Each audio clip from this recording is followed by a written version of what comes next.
നമസ്കാരം. മലയാളി വാർത്തയിലേക്ക് സ്വാഗതം. പാർട്ടിയിൽ നിന്ന് മുതിർന്ന CPM നേതാവ് MM ലോറൻസിന് നേരിട്ട അവഹേളനങ്ങൾ വിവരിച്ച് മകൾ ആശ ലോറൻസിന്റെ ഫേസ്ബുക്ക് പോസ്റ്റ്. സ്വന്തം സഖാക്കൾ തന്നെ വെട്ടിനിരത്തിയെന്നും ആരോപണം. തെരഞ്ഞെടുപ്പുകളിൽ സീറ്റ് നൽകിയ ശേഷം ലോറൻസിനെ പാർട്ടി തന്നെ തോൽപ്പിക്കുകയായിരുന്നുവെന്നും മകളുടെ ആരോപണം. MA ബേബി, EP ജയരാജൻ ഉൾപ്പെടെയുള്ള നേതാക്കൾക്കെതിരെയും ആശ ലോറൻസ് പ്രതികരിച്ചു. ആശ ലോറൻസിന്റെ ഫേസ്ബുക്ക് പോസ്റ്റ് ഇങ്ങനെ: അപ്പച്ച എന്നാണ് വിളിക്കാറ്. പക്ഷെ കുറച്ചു നാളായി ഞാൻ പറയുമ്പോഴും എഴുതുമ്പോഴും പലപ്പോഴും അപ്പൻ എന്നാകും. അപ്പച്ചൻ, അപ്പച്ചന്റെ അപ്പനെ അപ്പ എന്നാണ് വിളിച്ചിരുന്നത്. അന്നൊക്കെ ഞാൻ വിചാരിച്ചിരുന്നത് വലുതാകുമ്പോൾ എല്ലാവരും അങ്ങനെ ആയിരിക്കാം വിളിക്കേണ്ടതെന്ന്. 1959 മെയ് 25-നായിരുന്നു അപ്പന്റെയും അമ്മയുടെയും വിവാഹം. അമ്മ ബേബി ലോറൻസ്, 4 മക്കൾ, 2 ആൺമക്കൾ, 2 പെൺമക്കൾ. Advocate Sajeev, engineer. Suja, advocate. Abraham, designer. Asha പരീക്ഷ എഴുതിയിരുന്നുവെങ്കിൽ എന്റെ പേരിന് മുന്നിലും അഡ്വക്കേറ്റ് വയ്ക്കാമായിരുന്നു. അപ്പൻ ഏറ്റവും കൂടുതൽ വഴക്ക് പറഞ്ഞത് LLB എഴുതി എടുക്കാത്തതിന് ആയിരുന്നു. 4 വർഷം മുന്നേ പോലും പറഞ്ഞു, നീ LLB എഴുതിയില്ലല്ലോ എന്ന്. അന്ന് ഞാൻ പറഞ്ഞു, ഞാൻ ഡിസൈനിങ് കോഴ്സ് ചെയ്തല്ലോ അപ്പച്ച എന്ന്. LLB എഴുതിയിരുന്നുവെങ്കിലും എന്റെ ജീവിതത്തിൽ നടക്കേണ്ടിയിരുന്ന കാര്യങ്ങൾ നടക്കുമായിരുന്നല്ലോ എന്ന് പറഞ്ഞപ്പോൾ പറഞ്ഞു, ഇനിയും എഴുതിയെടുക്കാൻ ശ്രമിക്കൂ എന്നാണ്. അപ്പൻ 10th ക്ലാസ് വരെ പഠിച്ചു. സെന്റ് ആബർട്ട് സ്കൂൾ, മാർക്കറ്റ് റോഡിലെ മുസ്ലിം സ്കൂൾ. അപ്പന് വിദ്യാഭ്യാസം കുറവായിരുന്നു എന്ന് ഒരിക്കൽ പോലും തോന്നിയിട്ടില്ല. അത്രമാത്രം അറിവുകൾ ഉണ്ടായിരുന്നു. സ്വയം വായിച്ചു പഠിച്ചത്. പക്ഷേ പിൽക്കാലത്ത് ക്വാളിഫിക്കേഷൻ ഉള്ളത് നല്ലതാണ് എന്ന് തോന്നി. ഡിസ്റ്റൻസ് എഡ്യൂക്കേഷനിലൂടെ MA പൊളിറ്റിക്സിന് ചേർന്ന പഠനവും തുടങ്ങി. ഞങ്ങൾക്ക് എല്ലാം വലിയ സന്തോഷമായിരുന്നു. പക്ഷേ തുടങ്ങിയതുപോലെ പഠനം നിന്നതല്ല, നിർത്തി. ഒരു ദിവസം രാത്രി വീട്ടിൽ വന്ന അപ്പൻ പറഞ്ഞു, MA പഠനം നിർത്തുന്നു. ഞങ്ങൾ എല്ലാവരും ചോദിച്ചപ്പോൾ പറഞ്ഞു, VSന് ഇഷ്ടമാവില്ല, എന്തെങ്കിലുമൊക്കെ പറയും. ഇപ്പോൾ അതിന്റെ ആവശ്യം എന്തെന്ന് പറയുന്നവർ പറയട്ടെ, പഠിക്ക് എന്ന്. അമ്മയും മക്കളും നിർബന്ധിച്ചു. അപ്പൻ തുടർന്നില്ല. ഇംഗ്ലീഷ് സ്വയം പഠിച്ച് എടുത്തതാണ്. തമിഴ് പഠിക്കാൻ ശ്രമിച്ചു. ജയിലിലെ ജീവിതത്തിനിടയിൽ അപ്പൻ ഏറ്റവും ഇഷ്ടം മത്സ്യവും പച്ചക്കറികളുമാണ്. എരിവ്, പുളി, മധുരം ഇതൊന്നും ഒരിക്കൽ പോലും കൂടുതൽ ഇഷ്ടമല്ല. രാത്രി എത്ര വൈകി വന്നാലും പുലർച്ചെ എഴുന്നേൽക്കും. കൃഷി, ആയുർവേദം, ഹോമിയോ, യോഗ ഇഷ്ടം. ദേഷ്യം കൂടുതൽ. പാർട്ടി സംഘർഷങ്ങൾ കഴിഞ്ഞു വരുമ്പോൾ ഒന്നും പറയണ്ട, ഞങ്ങൾക്കൊന്നും പറയാനും സംസാരിക്കാൻ തോന്നില്ല. വീട്ടിൽ വരുമ്പോൾ കുടുംബമല്ലേ, അല്ലറ ചില്ലറ പരാതികൾ, പരിഭവങ്ങൾ ഉണ്ടാകുമല്ലോ. അപ്പന് അതൊന്നും ഇഷ്ടമാവില്ല. അപ്പം പൊട്ടിത്തെറിക്കും. അതോടെ ഞങ്ങളും മൗനത്തിലാവും. ഇതൊക്കെ പ്രശ്നങ്ങൾ തന്നെയാണ്. ആർക്കും എവിടെ പോയാലും എന്തെങ്കിലും കൊണ്ടുവരും. മട്ടാഞ്ചേരി പോയാൽ ഗാട്ടിയ, ഡൽഹിയിൽ നിന്നാൽ സ്വീറ്റ്സ്, എറണാകുളം സിറ്റിയിൽ തന്നെയാണെങ്കിൽ പഴം, പൊട്ട്, വെള്ളരിക്ക. അമ്മ ഞങ്ങളെ കളിയാക്കും. അപ്പന്റെ കയ്യിലോട്ടാണ് ആദ്യ നോട്ടമെന്ന്. ഒരു പ്രായത്തിൽ എല്ലാവരും അങ്ങനെ തന്നെയല്ലേ. സ്നേഹം, ദേഷ്യം, ഇഷ്ടം, വഴക്ക്, തർക്കം എല്ലാമായി മുന്നോട്ടു പോകുമ്പോൾ അപ്പന് തിരക്ക് കൂടി വന്നു. തിരക്കിൽ അമ്മ നട്ടം തിരിയുന്നു. മക്കൾ വിവാഹിതരാകുന്നു. ജീവിതം മാറിമറിയുന്നു. കാഴ്ചപ്പാടുകൾ മാറുന്നു. ചില പ്രശ്നങ്ങൾക്ക് പരിഹാരമില്ലാതെയാവുന്നു. ചിലരെല്ലാം അസലായി അവസരങ്ങൾ മുതലെടുത്തു. അപ്പൻ ചിലരുടെ കസ്റ്റഡിയിലായി. പ്രായമാകുമ്പോൾ പലർക്കും സംഭവിക്കുന്ന കാര്യങ്ങളാണ്. അപ്പനെ കൊണ്ട് കാര്യസാധ്യങ്ങൾ നേടേണ്ടവർ അപ്പനെ കൊണ്ട് പലതും നേടി. മധുരവാക്കുകൾ, അതിവിനയം, അങ്ങനെ പലതും. അവർ നന്നായി ആടിത്തകർത്തു. അവരുടെ കാര്യങ്ങൾ കഴിഞ്ഞപ്പോൾ തിരക്കുകളും കഴിഞ്ഞു. എറണാകുളം സിറ്റിയിൽ അപ്പനെ പോലെ തല ഉയർത്തിപ്പിടിച്ച്, നെഞ്ചുവിരിച്ച്, കൈവീശി ഉറച്ച കാലടികളോടെ നടന്ന ആരും ഉണ്ടാവില്ല. പാർട്ടിയെ വളർത്താൻ രാപ്പകലില്ലാതെ ഓടി നടന്നു. കൊടിയ പോലീസ് മർദ്ദനം ഏറ്റു. കൊച്ചി കായൽ നീന്തിയ കാര്യങ്ങൾ പറഞ്ഞിട്ടുണ്ട്. കൊച്ചി കോർപ്പറേഷൻ കണ്ടിജൻസി ജീവനക്കാരോടായിരുന്നു അപ്പൻ ഏറ്റവും കൂടുതൽ കരുതൽ. പാർട്ടിയായിരുന്നു ജീവനും ജീവിതവും. എപ്പോഴോ എറണാകുളം ജില്ലാ കമ്മിറ്റിയുമായി അകച്ചയിലായി. സഖാവ് VS പക്ഷമായിരുന്നു. എറണാകുളം ജില്ലാ കമ്മിറ്റി അപ്പൻ ഒറ്റപ്പെടാൻ തുടങ്ങി. സ്വന്തം കുടുംബത്തിൽ നിന്ന് വരുന്ന എതിർപ്പുകളാണല്ലോ ഒരു വ്യക്തിയെ ഏറ്റവും കൂടുതൽ തളർത്തുന്നത്. അതുപോലെയായി അപ്പന്റെ പാർട്ടി ജീവിതം. വളർത്തിക്കൊണ്ടുവന്ന പാർട്ടിയിൽ ഒറ്റപ്പെടുക. MA യൂസഫ് അലിക്കെതിരെ അപ്പൻ പരാതികൾ കൊടുത്തപ്പോൾ ആദ്യം കൂടെ നിന്ന എറണാകുളം ജില്ലാ കമ്മിറ്റി മലക്കം മറിഞ്ഞു. പാർട്ടി സംസ്ഥാന നേതൃത്വത്തിൽ നിർദ്ദേശത്തിലായിരുന്നു യൂസഫ് അലിക്കെതിരെ നിൽക്കണ്ട എന്ന. അപ്പൻ ഒറ്റപ്പെടുകയായിരുന്നു. യൂസഫ് അലിക്കെതിരെ കോടീശ്വരന്മാരെയാണല്ലോ പാർട്ടിക്ക് ആവശ്യം, അല്ലാതെ പാർട്ടിക്ക് ജീവനും ജീവിതവും കൊടുത്ത സഖാക്കളെയല്ലോ. തെരഞ്ഞെടുപ്പുകളിൽ അപ്പനെ നിർത്തും. പാർട്ടി തന്നെ തോൽപ്പിക്കും. അപ്പൻ ഉയർന്നു വരരുത് എന്ന പാർട്ടിയിലെ ചിലർക്ക് നിർബന്ധമായിരുന്നു. VS സഖാവ് അതിനു മുന്നിൽ നിന്നു. അവർ ഇരുവരും ഒരിക്കലും ചേർന്നു പോയിട്ടില്ല. അപ്പന് പാർട്ടിയിൽ ഏറെ ആത്മബന്ധമുണ്ടായിരുന്നത് സഖാവ് EMSനോടാണ്. അപ്പൻ പാർട്ടിയിൽ കൊണ്ടുവന്ന് വളർത്തിയവർ അപ്പനെ ചവിട്ടിത്താഴ്ത്തി. PB വരെ എത്തി. സഖാവ് SRP അപ്പനെ സ്വന്തം സഖാക്കൾ തന്നെ വെട്ടിനിർത്തി, തരം താഴ്ത്തി, ഒറ്റപ്പെടുത്തി, അപമാനിച്ചു. അപ്പൻ ഒരു മുതലാളിയോടും ചേർന്ന് നിന്ന് തൊഴിലാളികളെ വഞ്ചിച്ചിട്ടില്ല. ഒരു പേന പോലും രഹസ്യമായി ഞങ്ങൾക്ക് കൊണ്ടുവന്ന് തന്നിട്ടില്ല.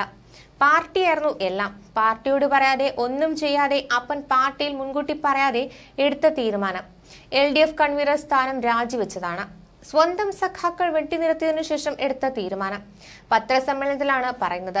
സ്ഥാനം രാജിവെച്ചതിനു ശേഷം അപ്പൻ ആദ്യം പോയി കണ്ടത് സഖാവ് EMSനെ. സഖാവ് അപ്പനോട് പറഞ്ഞു, നന്നായി, ഇല്ലായിരുന്നുവെങ്കിൽ അവർ പുറത്താക്കുമായിരുന്നു എന്നാണ്. അതിനുശേഷം അപ്പൻ സഖാവ് EMSന്റെ കാറിലാണ് വീട്ടിലേക്ക് വരുന്നത്.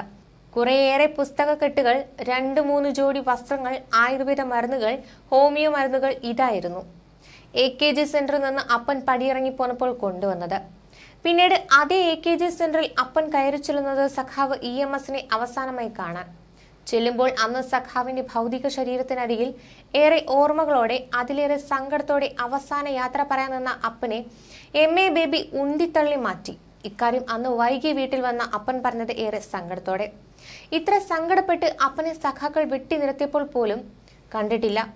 MA ബേബി ഉന്തിത്തള്ളി മാറ്റിയ കാര്യം അപ്പൻ പലരോടും ഫോണിലൂടെ പറയുന്നുണ്ടായിരുന്നു. അപ്പൻ കൺവീനർ ആയിരുന്നപ്പോൾ മുഖ്യമന്ത്രി സഖാവ് EK നായനാർ, സഖാവ് MV രാഘവൻ, ബദൽ രേഖയ്ക്ക് തുടക്കം മുതൽ പിന്തുണ കൊടുത്ത സഖാവ് EK നായനാർ, ഒടുക്കം അതിൽ നിന്ന് മാറി സഖാവ് MV രാഘവൻ ചതിക്കപ്പെട്ടു. കൺവീനർ എന്ന നിലയിൽ പാർട്ടി തീരുമാനങ്ങൾ മുഖ്യമന്ത്രി അറിയിച്ചിരുന്നത് സഖാവ് MA ലോറൻസ്. എന്നും മുഖ്യമന്ത്രിയുടെ ഫോൺ കോൾസ് വരും, അല്ലെങ്കിൽ അങ്ങട് വിളി പോവും. വർഷങ്ങൾ അങ്ങനെ സംസാരിച്ചിരുന്നവർ കൺവീനർ സ്ഥാനം രാജിവെച്ച ആഴ്ച കോട്ടയത്ത് ഒരു വിവാഹത്തിൽ വെച്ച് കണ്ടപ്പോൾ മുഖ്യമന്ത്രി EK നായനാർ അപ്പനെ കണ്ടഭാവം നടിക്കാതെ പോയതും അപ്പൻ പറഞ്ഞിട്ടുണ്ട്. സഖാവ് EK നായനാറിനെ മുഖ്യമന്ത്രിയാക്കാൻ മുൻകൈയെടുത്തവരിൽ ഒരാൾ അപ്പനായിരുന്നു.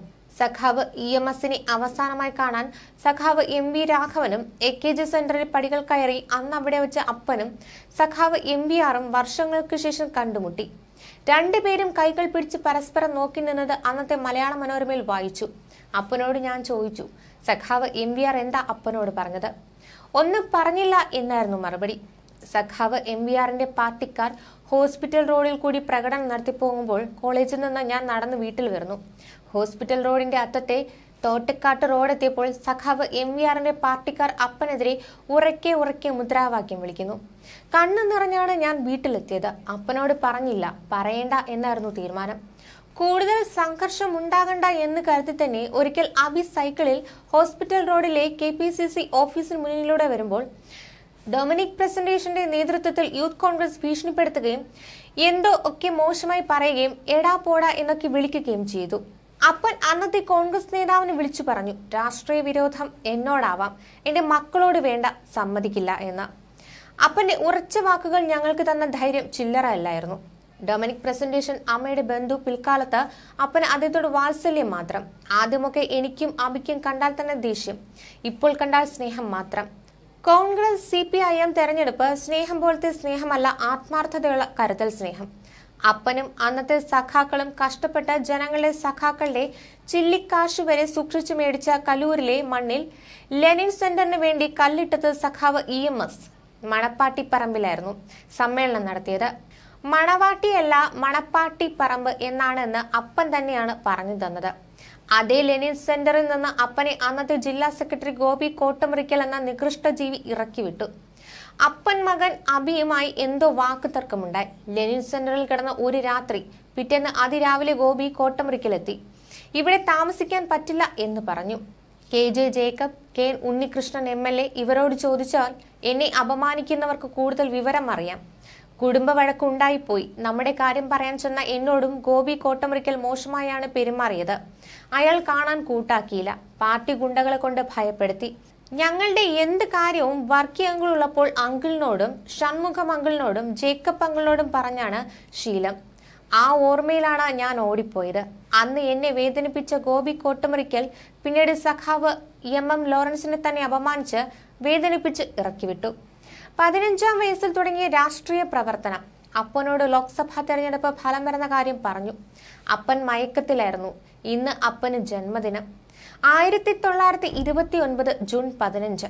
അപ്പൻ എറണാകുളം മെഡിക്കൽ ട്രസ്റ്റ് ഹോസ്പിറ്റലിലാണ്. അപ്പൻ മറവിയിലാണ്, മയക്കത്തിലാണ്. അതിനിടെ മുഖ്യമന്ത്രി പരിഹസിച്ച് ഫേസ്ബുക്ക് പോസ്റ്റും ആശ പങ്കുവച്ചു. അങ്ങനെ ഇപ്പോൾ എല്ലാവരും കൂടി എന്റെ മുഖ്യമന്ത്രി ഒറ്റപ്പെടുത്തേണ്ട, ഈ ശൈലിക്ക് എന്താ കുഴപ്പം? ഇതേ ശൈലി തന്നെയല്ലേ മിക്ക CPM നേതാക്കളും പണ്ട് മുതലേ തുടർന്നു പോകുന്നത്. ഒന്ന് രണ്ട് പേർ ഒഴിച്ചാൽ ആരാ ആ പാർട്ടിയിൽ ചിരിച്ചു സംസാരിക്കുന്നത്?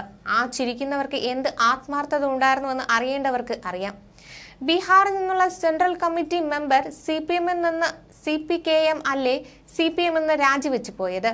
ശ്രീ പിണറായി വിജയൻ കാര്യമാണോ? നേതാക്കൾ കണ്ടാൽ ഒന്ന് ചിരിക്കില്ല എന്ന് പറഞ്ഞാണ് പോയത്. വിദേശയാത്ര മിക്ക നേതാക്കളും നടത്തിയിട്ടില്ലേ? USSRൽ പോകാത്ത ഏത് കമ്മ്യൂണിസ്റ്റ് ലീഡറുണ്ട്? USSR ഇല്ലാതായതുകൊണ്ട് US പോകുന്നു, പോകണ്ടേ? മുഖ്യമന്ത്രിയാണെന്നും പറഞ്ഞ് എല്ലാവരും ഓടി ക്ലിഫ് പാലസിൽ ചെല്ലുന്നത് ശരിയാണോ? ഉമ്മൻചാണ്ടി സാർ താമസിച്ചിരുന്നത് ക്ലിഫ് ഹൗസിലാണ്. അദ്ദേഹം കോൺഗ്രസ് ആണ്, അല്ലാതെ മസിൽ പിടുത്തമുള്ള കമ്മ്യൂണിസ്റ്റ് അല്ല. ഈ കുറ്റപ്പെടുത്തുന്ന സ്റ്റേറ്റ് കമ്മിറ്റി മെമ്പേഴ്സ് ആരൊക്കെയാണ് ഒന്ന് പറഞ്ഞോട്ടെ. പൊതിച്ചോറ് സ്പെഷ്യലിസ്റ്റ് ചിന്താ ചേച്ചി, ജോൺ ബ്രിട്ടാസ് തുടങ്ങിയവർ. 30 വർഷങ്ങൾക്ക് മുമ്പുള്ള സ്റ്റേറ്റ് കമ്മിറ്റി മെമ്പറിന്റെ ലിസ്റ്റ് എടുത്ത് നോക്ക്. ചിന്താ ചേച്ചി കൂടെയൊക്കെ ഉള്ള കമ്മിറ്റി ചർച്ചയല്ലേ? സാരാക്കണ്ട, എന്ത് ക്വാളിറ്റി ഉണ്ട് ഇവർക്ക്, എന്ത് കമ്മ്യൂണിസം.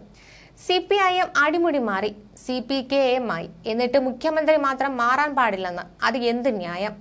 വൃന്ദ കാരാട്ടിനോട് വഴക്കിടാൻ പറ്റില്ല, അത് കാര്യം സംസ്ഥാന രാഷ്ട്രീയത്തിൽ തിരിച്ചു വന്നുവെന്ന് MA ബേബി വർഷങ്ങൾക്ക് മുമ്പ് പറഞ്ഞത് പത്രങ്ങളിൽ വാർത്തയായിരുന്നു. മലയാള മനോരമയിലെ വാചകമേളയിലും വന്നിരുന്നു എന്നാണ് എന്റെ ഓർമ്മയിൽ. അതല്ലേ സത്യമെന്ന് MA ബേബിക്കും CCPBക്കാർക്കും അത്യാവശ്യം സഖാക്കൾക്കും അറിയാം. പക്ഷേ വൃന്ദ കാരാട്ട് ആരോഗ്യമൻ ലേഡി എന്ന് പറയുന്നത് പാർട്ടിക്കാരല്ലേ? ഡൽഹിക്കാർക്ക് അറിയാലോ. പിണറായി വിജയന് മാത്രം കുറ്റം. അങ്ങനത്തെ ചർച്ചയും കുറ്റം പറച്ചിലും ഒന്നും ഇങ്ങോട്ട് വേണ്ട കേട്ടോ. CPKM സ്റ്റേറ്റ് കമ്മിറ്റി അല്ല പിന്നെ. നമ്മുടെ മുഖ്യമന്ത്രി ഒരേ ഒരു മുഖ്യമന്ത്രി, രണ്ടാം മൂഴം കിട്ടിയ ഒരേ ഒരു മുഖ്യമന്ത്രി, എല്ലാവരെയും കിടുകിട വിറപ്പിക്കുന്ന മുഖ്യമന്ത്രി, 10,000 പോലീസുകാർ കാവലുള്ള കമ്മ്യൂണിസ്റ്റ് മുഖ്യമന്ത്രി, 50,000 അകമ്പടി വണ്ടികളുള്ള മുഖ്യമന്ത്രി, റോഡിലിറങ്ങിയാൽ ഉറുമ്പിന് പോലും റോഡരികിൽ നിൽക്കാൻ സമ്മതിക്കാത്ത മുഖ്യമന്ത്രി, പ്രമുഖരെ മാത്രം പ്രാധാന്യം ക്ഷണിക്കുന്ന കമ്മ്യൂണിസ്റ്റ് മുഖ്യമന്ത്രി, ഹെലികോപ്റ്റർ ഇഷ്ടമുള്ള കമ്മ്യൂണിസ്റ്റ് മുഖ്യമന്ത്രി, മരുമകനെ മന്ത്രിയാക്കിയ കമ്മ്യൂണിസ്റ്റ് മുഖ്യമന്ത്രി. എന്തൊക്കെയുണ്ട് മുഖ്യമന്ത്രിക്ക്. എന്നിട്ടിപ്പോ എല്ലാവരും കൂടെ എന്റെ മുഖ്യമന്ത്രിയെ കുറ്റം പറയുന്നു, ഒറ്റപ്പെടുത്തുന്നു. വേണ്ട കേട്ടോ. Don't repeat CPKM state committee. വേണ്ടി വന്നാൽ പാർട്ടി പിരിച്ചുവിടും. പിന്നെ CPKM കൂടി ഇല്ലാതാവും, ഗോവിന്ദയാകും. സ്വാഹ. പിണറായി വിജയൻ എന്ന സഖാവ് കാരണം മാത്രം വളർന്നു വന്ന പാർട്ടി, ലോകം മുഴുവൻ ശോഭിക്കുന്ന പാർട്ടി. Just remember that. ഓർമ്മയുണ്ടോ മിന്നൽ പിണറായി എന്ന മലയാള മനോരമ തലക്കെട്ട്? സഖാവ് പിണറായി വിജയൻ സിന്ദാബാദ്. പിണറായി വിജയൻ CPIM ആയിരുന്നു. ഇപ്പോഴത്തെ സ്റ്റേറ്റ് കമ്മിറ്റിയാണ് CPKMൽ എത്തിച്ചത്. നിങ്ങൾ ഇപ്പോഴത്തെ ചിന്ത ചേച്ചിയെ പോലെയുള്ളവർ ഉൾപ്പെടെയാണ് പാർട്ടിയെ CPIMനെ CPKM ആക്കിയത്. CPKM സ്റ്റേറ്റ് കമ്മിറ്റി മുർദാബാദ് എന്നായിരുന്നു പോസ്റ്റ്. ന്യൂസ് ഡെസ്ക് മലയാളി വാർത്ത.